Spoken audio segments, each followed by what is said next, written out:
Aujourd'hui, je vais vous parler de stratégies que j'ai exploitées, utilisées pour pouvoir lever le million d'euros. Aujourd'hui, je vous donne tout ce qui m'a permis de pouvoir atteindre mes objectifs en moins de 5 ans. Ces 10 conseils vont te permettre de bâtir une entreprise prospère.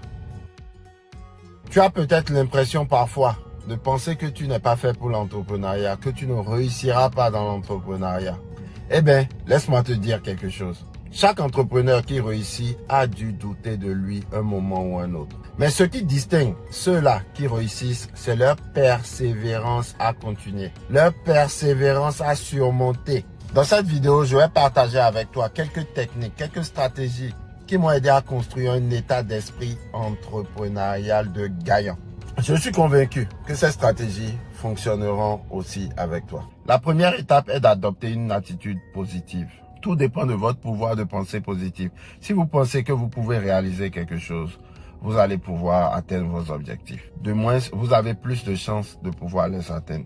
Lorsque vous êtes confronté à un défi, au lieu de penser « je ne peux pas faire ça », essayez de reformuler vos pensées en « que puis-je faire pour que ça se produise ».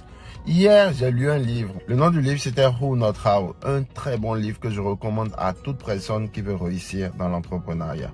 Et dans ce livre, en résumé, j'ai compris que toute chose que je veux faire, tant que je ne suis pas habilité, tant que ce n'est pas la meilleure chose que je puisse faire, je suis censé le déléguer. D'accord? Et ça, c'est une chose que beaucoup d'entrepreneurs ont du mal à accepter.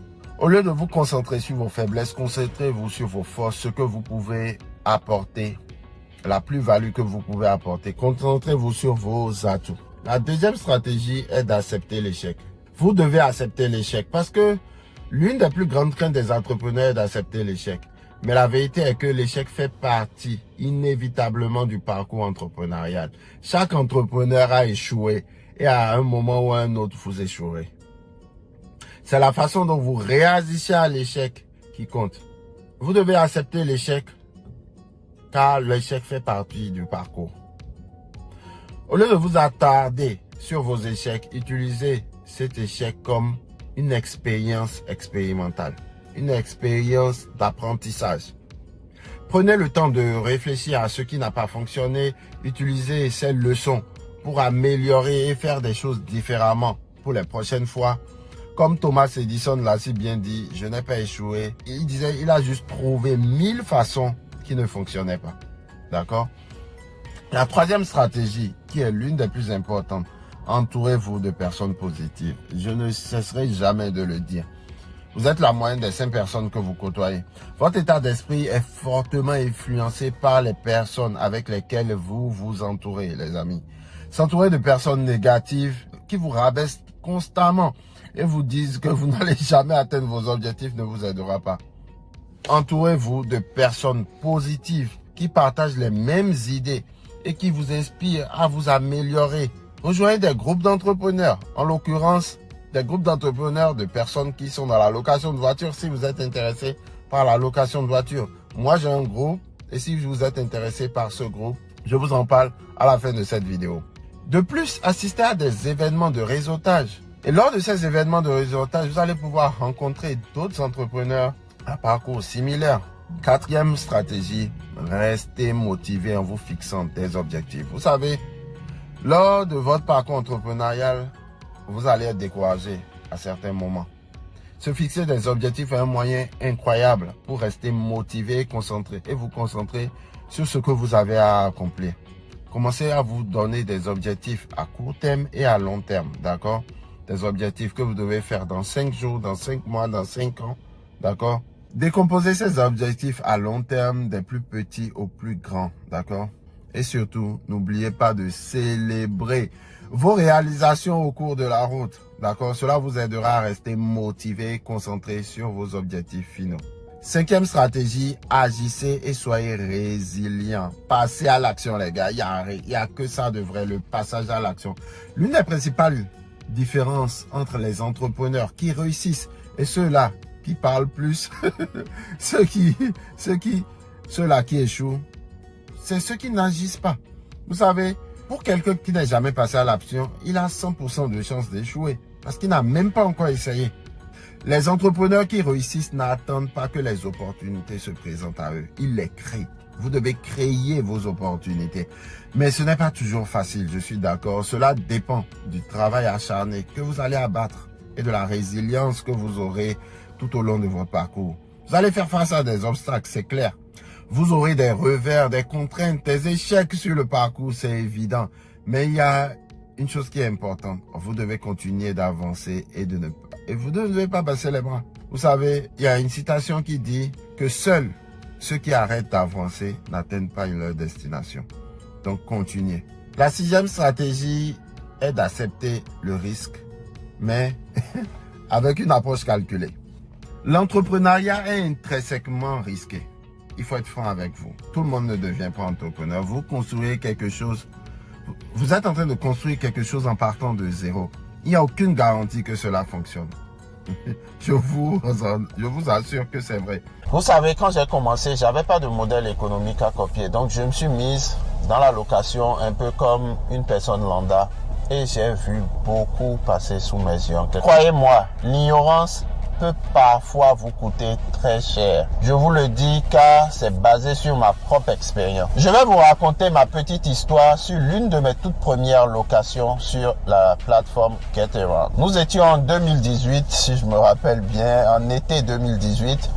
Et dans le temps, je venais d'acheter une Toyota Auris 2015, full option avec toit panoramique et tout. Donc, qu'est-ce qui s'est passé? J'ai décidé de lister mon véhicule sur la plateforme Getaround, histoire de tester l'activité, voir si c'était rentable et si ça valait vraiment la peine, vu que je prévoyais laisser mon emploi tôt ou tard. Donc ce fameux jour, j'ai reçu une demande de location d'une dizaine de jours, un peu moins de 500 €. J'étais content parce que je m'attendais pas à recevoir une telle demande. J'étais tout excité. Waouh, près de 500 € pour une seule location. Franchement, dans le temps, c'était largement au-dessus de ce que je pouvais penser gagner sur cette plateforme en une location. Donc au fil du rouleau, la location s'est très bien passée. Le locataire aussi était satisfait. J'ai récupéré mon véhicule intact et j'étais vraiment très content de cette location. Mais à ma grande surprise, le montant que la plateforme m'a payé pour cette location basée sur le tarif que j'avais mis journalier m'a surpris. Après avoir enlevé leur commission, je me suis rendu compte que le compte n'y était pas. Quand vous mettez un nouveau véhicule sur la plateforme, automatiquement, la plateforme impose des réductions.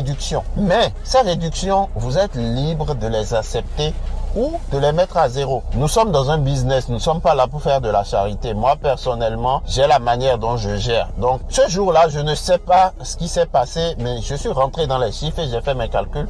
Et je me suis rendu compte que la plateforme a appliqué des réductions sur cette location de 4 à 5 jours que j'ai eu sur le véhicule. J'ai commencé à faire ma propre investigation et je suis tombé sur la section prix. Et en dessous de la section prix, vous avez cette catégorie là où vous pouvez réduire le coût, le prix que le client final paye. Donc j'ai compris que c'était une carotte que Getaround nous avait tous mis. Et bon, comme j'étais à mes débuts, j'ai rapidement fait l'essentiel qui est de réduire cela très rapidement. Donc, une fois que j'ai rectifié l'erreur de débutant, j'ai ramené tout à la normale. Donc, les nouveaux, les débutants qui commencent actuellement à louer leur véhicule sur la plateforme, vérifiez cela.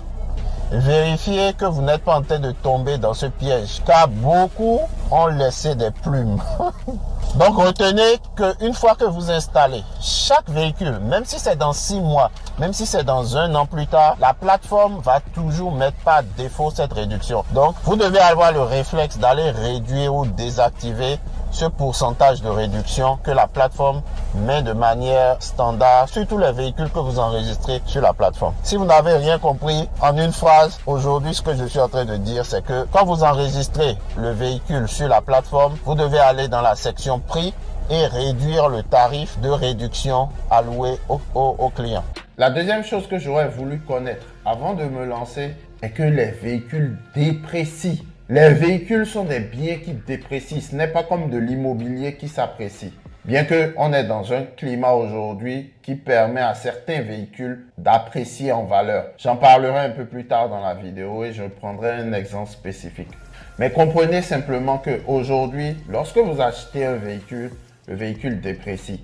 Donc, ce que moi, je vous conseille de faire lorsque vous commencez cette activité avec votre véhicule, d'abord, c'est d'acheter le véhicule correctement, de l'acheter en dessous du prix du marché minimum. Ensuite, chaque mois, je vous conseille d'aller sur les différents sites de vente de voitures et de faire simplement des recherches pour avoir une idée de la cote de votre véhicule. Si aujourd'hui, le véhicule il est de 2020 et qu'il a 50 000 km, dans un mois, il aura combien de kilomètres? Il faut aller voir combien le même véhicule identique se revend. Ce qui va vous permettre de pouvoir avoir une idée claire de comment votre véhicule est en train de déprécier. Et une fois que vous voyez qu'il y a un gap, vous vendez rapidement le véhicule ou simplement si vous voyez que vous avez fait une bonne affaire dès le début, vous gardez le véhicule jusqu'à ce que vous le remboursez et après, vous pouvez le revendre pour gagner la différence. Le troisième conseil, je suis bien placé pour vous le dire parce que il concerne les véhicules premium ou véhicules de luxe. Moi, j'en fais aujourd'hui et dès le départ, je n'ai pas eu de précurseur dans cette catégorie de véhicules pour me conseiller. J'ai commencé avec des véhicules de type économique. Aujourd'hui, je suis passé à des véhicules premium. Je mets plus en avant mes véhicules premium, mais en réalité, ce n'est pas que des véhicules premium. J'ai aussi des véhicules économiques avec lesquels j'ai commencé et qui sont déjà payés. Des véhicules qui me rapportent uniquement que du bénéfice quand on soustrait les frais de parking et l'assurance. En un mot, il n'y a plus de traite sur ces véhicules. Donc, ma leçon pour vous aujourd'hui qui voulez faire des véhicules premium, c'est d'avoir 3 véhicules économiques pour chaque véhicule premium. Je dis bien 3 véhicules éco pour chaque véhicule premium. Cela va vous permettre d'être sûr que même quand les véhicules premium ne sortiront pas, les véhicules économiques pourront prendre la relève et vous permettre de pouvoir payer vos traites de banque. Le prochain conseil que j'aimerais vous donner concerne la dette. En comparaison, quand vous avez de la dette en tant que particulier et que vous avez de la dette en tant que société, c'est le jour et la nuit. Quand vous êtes en particulier, comme moi je l'ai été, je ne parle même pas des auto-entrepreneurs. Les auto-entrepreneurs, je le déconseille à 100%, à disons même 200% ou même 1000%. Ne soyez jamais auto-entrepreneur dans cette activité. Si vous le faites, vous n'aurez rien à gagner. Vous allez faire des pertes sèches. Je vous déconseille fortement d'être auto-entrepreneur et d'exercer cette activité. C'est une grave erreur parce que l'État va directement appliquer 22% à votre chiffre d'affaires comme impôt. Et ça, c'est grave. Il faut vraiment ne pas avoir de compétences entrepreneuriales pour aller être auto-entrepreneur dans cette activité. Je sais qu'il y a des gens sur les réseaux sociaux, particulièrement sur YouTube, pour l'auto-entrepreneuriat dans cette activité.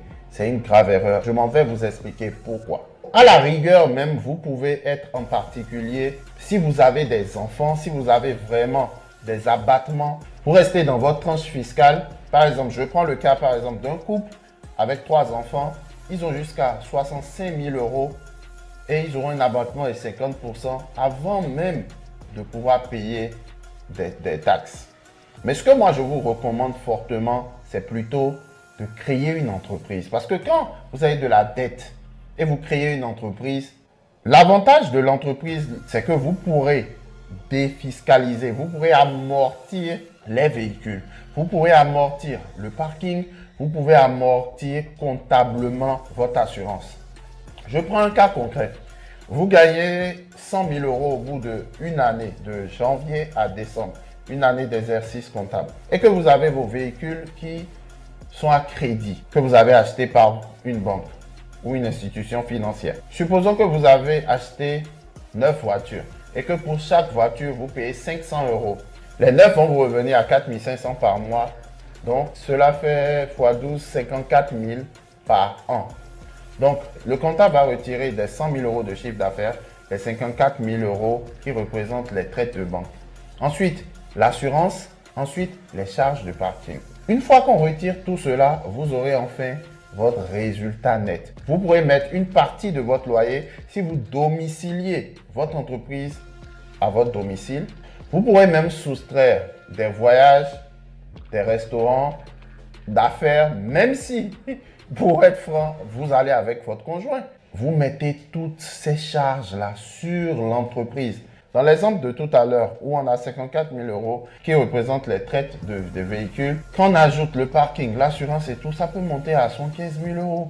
Et il vous restera uniquement 25 000 € comme résultat net. Donc retenez que en entreprise, vous aurez à payer les impôts uniquement sur le résultat net. Donc à vous de pouvoir mettre assez de charges pour que vous ne vous retrouvez pas à travailler pour l'État. Ne soyez pas aussi gourmand comme certains. Comprenez aussi que votre bilan va déterminer l'accompagnement des institutions financières. Donc, si vous dites que je vais majorer mes charges jusqu'à 99 000 € et va juste rester 1 000 € pour l'État puisse m'imposer sur ça, ce qui va se passer l'année qui suit, vous allez avoir votre bilan par votre comptable, vous irez vers votre banquier et vous dira votre entreprise ne gagne pas d'argent parce que le résultat net représente à peine 1% du chiffre d'affaires. Donc, il faut avoir un bon juste milieu. On est à la fin de cette vidéo. Aujourd'hui, je veux que vous compreniez une chose. Si vous êtes en particulier, votre but aujourd'hui est de vite rembourser ce que vous devez pour votre véhicule. Mais si vous êtes en société, votre but aujourd'hui devrait de payer uniquement vos traites et de garder votre cash. Cette leçon, je n'ai eu personne pour me l'apprendre. Je vous parle en connaissance de cause. Si tu es en particulier, paye vite tes dettes pour que tu puisses récupérer ton taux d'endettement et aller racheter d'autres véhicules. Mais si tu es en société, garde ton cash et paye uniquement les traites de banque. Ce sera tout pour cette vidéo. Vive et non survivre. Soyons prospères.